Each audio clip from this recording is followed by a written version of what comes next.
घर की औरत। कहते हैं ना, घर दीवारों से नहीं, उसके अंदर रहने वाले लोगों से बनता है। लेकिन क्या हो जब घर के लोग ऐसे हो? सारा दिन खाती रहती हो, सोती रहती हो, कोई काम नहीं है तुम्हारे पास। ऊपर से बहू के आ जाने के बाद तो तुम और निकम्मी हो गई हो। दिखावे के लिए हाथ में माला पकड़ ली है, बाकी कोई काम नहीं करती। अरे कैसी बात कर रहे हैं? अब तो बहू आ गई है, अब तो मेरी बेइज्जती करना बंद कर दीजिए। जैसे तैसे मेरी तो जिंदगी कट गई, गालियां खा खा कर। अरे उस बेचारी को तो छोड़ दीजिए। तभी बेटे के जोर जोर से चिल्लाने की आवाज आती है। कहा था ना तुमसे रिजाइन कर दो, क्यों नहीं किया? और ये पर्स लटका कर कहाँ निकली? चलो कमरे में, काम करो घर का। बहू बेटे की लड़ाई सुनकर सास ससुर बाहर आ जाते हैं। सामने खड़ी होती है नई नवेली बहू रीमा। देख लीजिए माँ जी, शादी से पहले तो मेरे माँ पापा के सामने कहा था कि शादी के बाद नौकरी करने देंगे, लेकिन अब क्या कह रहे हैं? तो तुम माँ जी को क्यों बोल रही है बहू? तब उसका मन रहा होगा, अब नहीं है। पर पिताजी, उसके मन से मेरा करियर तो नहीं चल सकता ना। ससुर को बहू की बात पर गुस्सा आ जाता है। वो बेटी की तरफ देखता है। पापा से जबान लड़ाती है, रुक। ये बोलकर वो पत्नी को खींचकर कमरे में ले जाता है और बंद कर देता है। ये सब देखकर सास दुखी हो जाती है। पति के जाने के बाद सास बेटी से कहती है, देख बेटा, अब जमाना कुछ और है। तेरे पिता ने घर में औरतों की कद्र नहीं की, लेकिन तू ऐसा ना बन। शहर की समझदार पढ़ी लिखी लड़की से शादी की है तूने, उसका ख्याल रखा कर, तमीज से पेश आया कर। जा, बहू को कमरे से बाहर ले आ। लेकिन बेटा नहीं मानता और बहू कमरे में सारा दिन बंद रहती है। शाम को बेटा बाहर जाता है कि सास चाय और बिस्कुट लेकर बहू के कमरे में जाती है। बहू बेटा ये ले, चाय पी ले। रो रो कर कैसी शक्ल बना ली है बेटा। माँ जी, ये कैसे लोग हैं? आप कैसे मैनेज कर रही हैं? ऐसे थोड़ी ना होता है माँ जी। घर की औरतों को तो पिताजी और ये इंसान समझते ही नहीं। क्या करूं बेटा, मैंने तो जैसे तैसे सह लिया, लेकिन तू ना सहना। दोनों बात कर ही रहे थे कि ससुर आ जाते हैं। अच्छा, तो अब बहू को भड़का रही हो? बहुत दिन हो गए मार खाए, अब क्या बहू के सामने खाओगे? जाओ यहां से, और जरूरत नहीं है ज्यादा इस लड़की को सर पर चढ़ाने की, समझी? बहू को ससुर की बात पर गुस्सा आ जाता है, लेकिन वो कुछ नहीं कहती। आए दिन बहू देखती है कि कैसे उसकी सास और उसके साथ उसका ससुर और पति गंदा व्यवहार करते हैं। फिर एक दिन, ये क्या बनाया है? खाना बनाना नहीं आता क्या?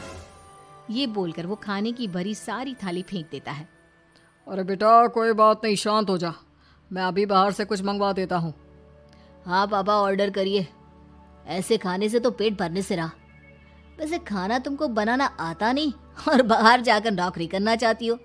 अरे तुम जैसे को तो पूछते भी नहीं है बाहर। बहू को पति की बात पर गुस्सा आता है, तभी सास बोल पड़ती है। तेरे से ज्यादा पढ़ी लिखी है, वो तो तूने इसे कहा था कि तू नौकरी करने देगा तो तुझसे शादी कर ली, वरना ना ही करवाते इसके माँ बाप तुझसे शादी इसकी। और कमाती भी ये तेरे जितना ही है बेटा। बहू हैरान रह जाती है कि जो सास खुद के लिए एक बार भी खड़ी नहीं हुई, वो उसके लिए बेटे को भी भला बुरा सुना रही है। उसकी नज़र में सास की इज्जत और बढ़ जाती है। वो सास को देखकर ये सब सोच ही रही थी कि उसके कान में एक जोर से चांटे की आवाज आती है। किसको किसको मार पड़ी? वो देख ही रही होती है कि उसकी नज़र जमीन पर बैठी सास पर पड़ती है। अभी तो धीरे से मारा, फिर जुबान खोली ना तो ऐसा मारूंगा कि कान के पर्दे फट जाएंगे। सास रो रही थी। बेटा और पति वहां से चले जाते हैं। पिताजी अच्छा किया माँ को जोर का चांटा लगाकर, आगे से जबान खोलने से पहले 4 बार सोचेंगी। बड़ी आई। दोनों हंसते हुए वहां से निकल जाते हैं। बहू सास को उठाती है और पानी देती है। मैंने ये दिन रोज देखे हैं बहू, लेकिन तू नहीं सहना। तू अपना जीवन अपने अनुसार जीना। शादी के वक्त मैंने तेरी माँ से बात करने की कोशिश की थी, उन्हें बताया था, लेकिन वो नहीं मानी। बहू सास को पकड़कर रोने लगती है। वो इसलिए नहीं मानी क्योंकि वो मेरी सगी माँ नहीं है। माँ जी, जिस तरह से आप मेरे लिए खड़ी हुई है ना, मेरी माँ भी नहीं हुई। बेटा मैं तेरा भला चाहती हूँ, तू नौकरी इस घर में रहकर तो नहीं कर पाएगी, एक काम कर, इस घर से चली जा, पैसे कमा और खुश रह।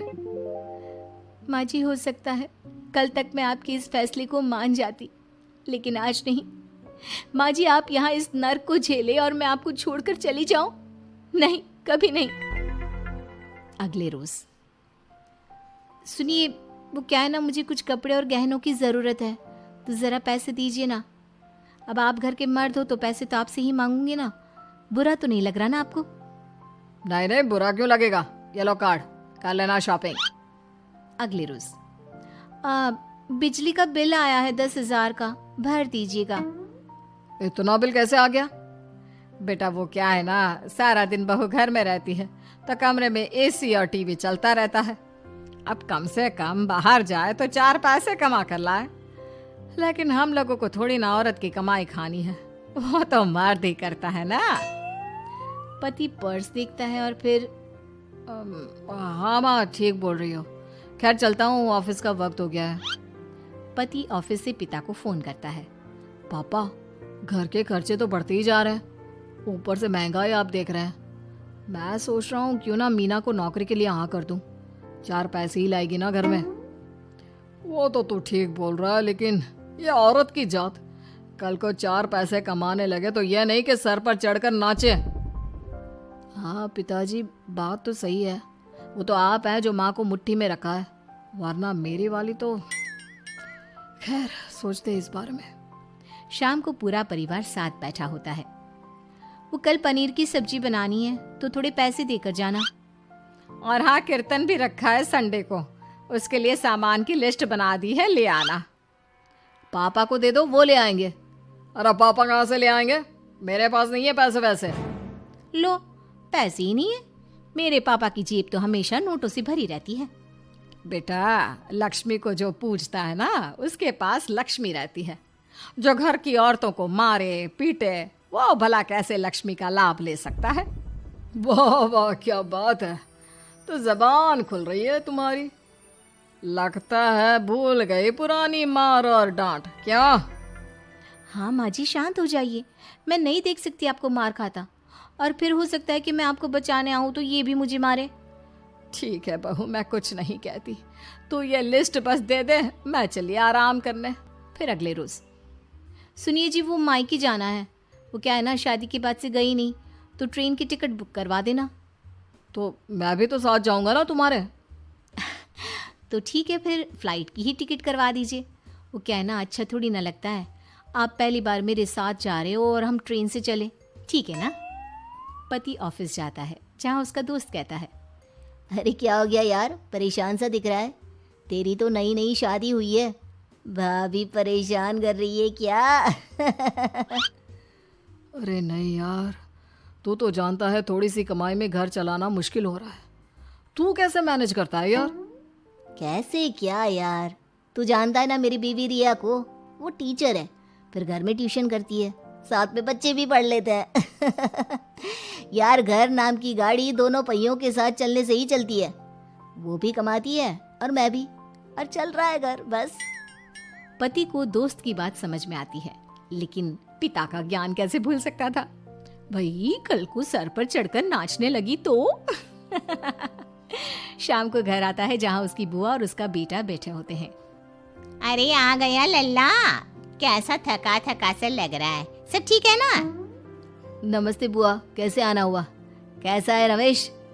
भाई को तो भाई की याद ही नहीं आती। अरे नहीं नहीं भैया, याद नहीं आती तो यहाँ कैसे आता, ये लीजिए मेरी शादी का कार्ड, जरूर आना। पति कार्ड खोलता है। डॉक्टर रश्मि, अरे वाह, तेरी होने वाली बीवी डॉक्टर है। और क्या भैया, आपकी बीवी इंजीनियर तो मेरी डॉक्टर। तभी वहाँ सास आ जाती है। अरे जब घर में ही बिठाना है बेचारी को, तो काहे का इंजीनियर है, तो काम वाली ही, घर का काम करती है और आराम। इतनी पढ़ी लिखी लड़की को घर पर क्यों बिठा रखा है? अरे बहू कहीं झोला छाप डिग्री तो नहीं लेकर आई है? पत्नी की बुराई सुनकर पति को गुस्सा आता है। नहीं बुआ, यूनिवर्सिटी टॉपर है मेरी मीना, और हाँ, बड़ी कंपनी में काम भी करती है। बस शादी के बाद कुछ महीनों की छुट्टी ली थी, अगले हफ्ते से ऑफिस शुरू हो जाएगा। क्यों मीना? तभी ससुर आ जाते हैं। हाँ, लेकिन फिर घर का काम कैसे होगा? और पैसे कमाने लगेगी तो सर पर। पिता की बात पूरी नहीं हुई कि बेटा, सर पर चढ़ने का हक है उसका पापा। पत्नी है वो मेरी, यानी मेरे घर की रानी। और रानियां तो सर का ताज होती है। क्यों मीना? मीना पति की बात सुनकर शर्मा जाती है। वाह बेटा, तू सही समय में समझ गया कि औरतों की इज्जत करने वाले घर में शांति और लक्ष्मी का वास होता है।